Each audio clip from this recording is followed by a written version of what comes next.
அருள் பெரும் ஜோதி அருள் பெரும் ஜோதி தனி பெரும் கருணை அருள் பெரும் ஜோதி எல்லா உயிர்களும் என்புற்று வாழ்க. காலை வணக்கம் சாமி. இன்றைக்கி ஏதாவது மான்களை பற்றி ஏதாவது ஒரு கருத்து இல்லை ஏதாவது ஒரு கதை எடுத்து சொல்லுங்கள் சாமி. மகான்களுடைய மகிமை பற்றி பல இதுகளில் ஏற்கனவே சொல்லியிருக்கான். அவங்களால தான் இந்த உலகம் இயங்கிக்கிட்டு இருக்குது, சந்திர சூரியனிலிருந்து இயங்கி கொண்டு இருக்கிறது என்று சொல்லியிருக்கிறேன்.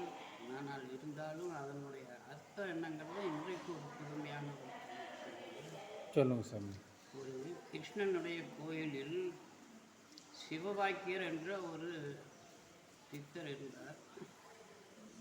அங்கே தங்கி இருந்தார். அவருக்கு கூட ஒரு சிஷியர் ஒருத்தர் இருந்தார். 2 பேரும் அந்த கோயிலில் தங்கியிருந்தார்கள். அங்கே ஒரு வயதான கிழவி வந்து கூட்டி பெருக்கி சுத்தம் பண்ணுவது அதனுடைய பழக்கம்.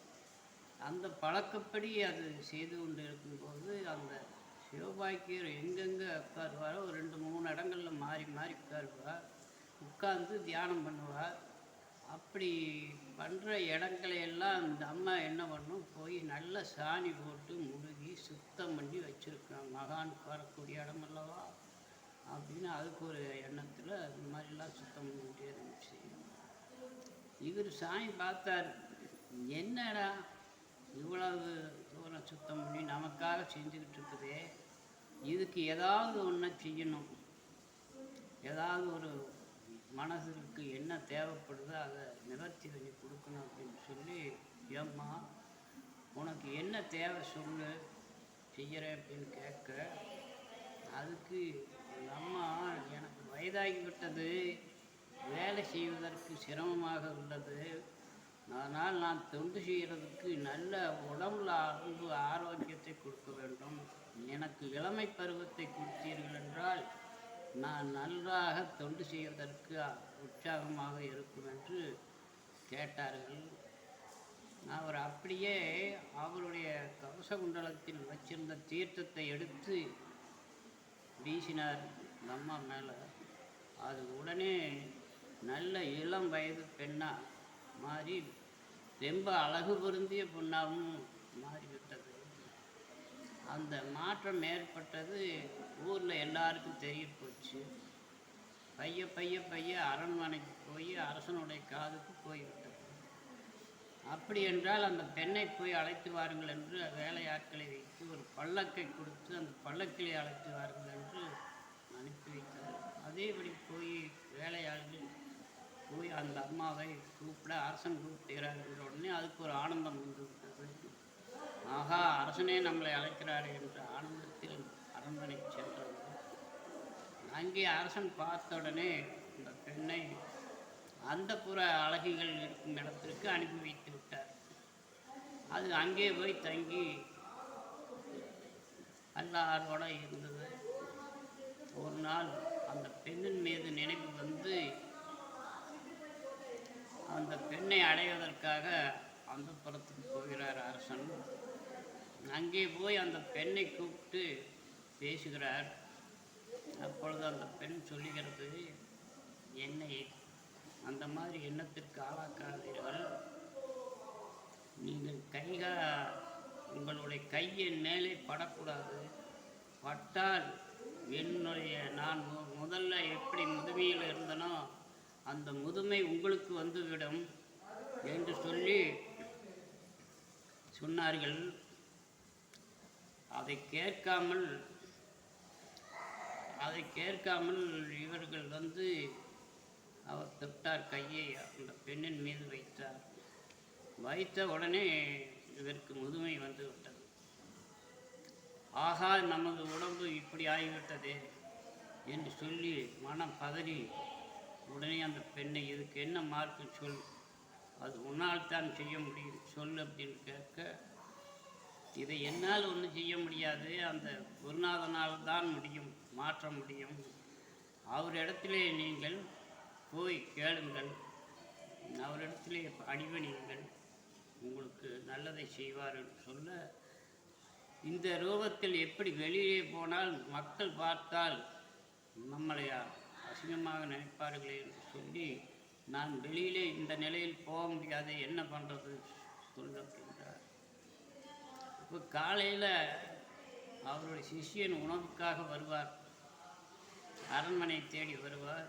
அவர் இடத்துல சொல்லி அவர் குருவாயை வர சொல்லி மந்திரிக்கு சொல்லுங்கள் சரியாக போயிடுவோம் சொன்னார்.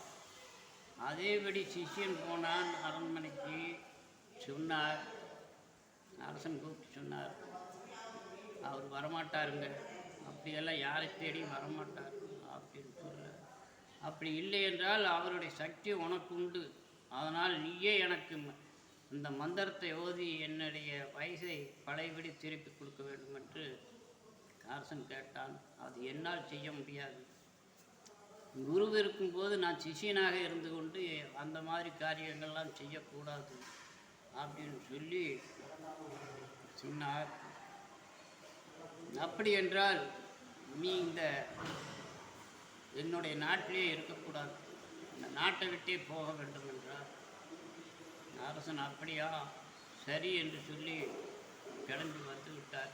சிஷியன் வந்து குருவிடத்திலே சொன்னார், குருவே இந்த மாதிரி என்னை நாட்டை விட்டு போக சொல்லிட்டார் அரசன், இனி நான் நாட்டை விட்டு போகிறேன், நீங்கள் இருந்து பார்த்து கொள்ளுங்கள் என்று சொல்லி கிளம்ப ஆரம்பித்தார்.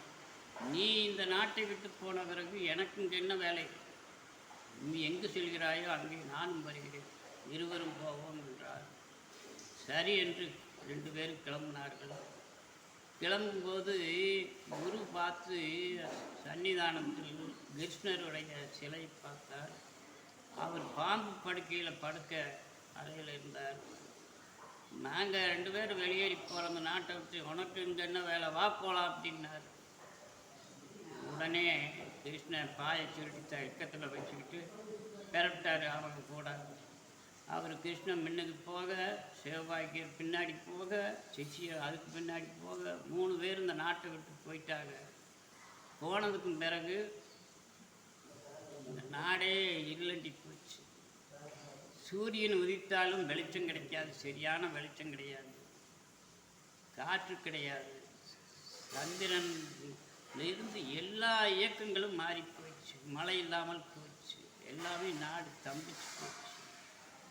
அப்படி ஏற்பட்டதுக்கு பிறகு கேட்கிறார் அரசன் பார்த்து மந்திரி, இதுக்கு காரணம் என்ன, நம்ம நாடு ஏன் இப்படி ஆச்சு அப்படின்னு கேட்குற போது, நீங்கள் அந்த சிஷியனை வெளியேற சொன்னீர்கள் நாட்டை விட்டு, அவர் போகிற போது குருவும் போயிட்டாரு, இங்கே நாட்டில் உள்ள தெய்வங்கள் அத்தனையும் நாட்டை விட்டு போயிடுச்சு, நாட்டில் இப்போ தெய்வங்கள் கிடையாது, அதனால தான் இப்படி இருண்டு போய் கிடக்கிறது.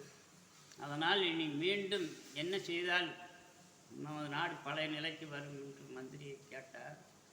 அதற்கு பழையபடி அவர்கள் நம்ம நாட்டுக்குள்ளே வர வேண்டும், அந்த தெய்வங்கள் எல்லாம் நம்ம நாட்டுக்குள்ளே வந்தால்தான் இதெல்லாம் ஈஸியாக பழைய நிலைக்கு வரும், எல்லா மக்களும் இன்புற்று வாழ ஒரு வாய்ப்பு கிடைக்கும் என்று சொல்லி மந்திரி யோசனை சொன்னான். உடனே அதுக்கான ஏற்பாடு பண்ணி அவரை போய் அழைத்து வருவோம் என்று சொல்லி ஏற்பாடு பண்ணி, எங்கே இருக்கிறார்கள் என்னன்னு சொல்லி அங்கங்கே ஆட்களை விட்டு பார்த்து இருக்க இடத்தை தேடி அவர்களை போய் பார்த்து வாசம் பணிந்து, என்னுடைய நாட்டுக்கு வர வேண்டும், நான் செய்த தவறுக்காக என்னுடைய நாட்டு மக்கள் அத்தனையும் கஷ்டப்பட்டு கொண்டு இருக்கிறார்கள், அதனால் நீங்கள் வர வேண்டும் என்று கேட்க, தெய்வங்களுக்கு சொல்ல வேண்டும், மக்கள் கஷ்டப்படுகிறார்கள் என்றால் அந்த கஷ்டத்தை தீர்த்து வைப்பது தானே கடவுளுடைய வேலை, அந்த வேலையை அவர்கள் வந்து பழையபடி மீண்டும் இந்த நாட்டிலே கால் வைத்தார்கள்.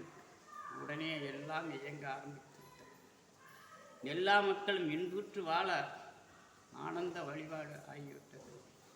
அதுபோல் இந்த தெய்வங்களை நாம் எப்போதும் மறக்காமல் நமது உள்ளத்திலே நிறுத்தி எப்போதும் தொழுவோமானால், கோயிலுக்கு போய்த்தான் தொழுக வேண்டும் என்று ஒன்றும் கட்டளை இல்லை.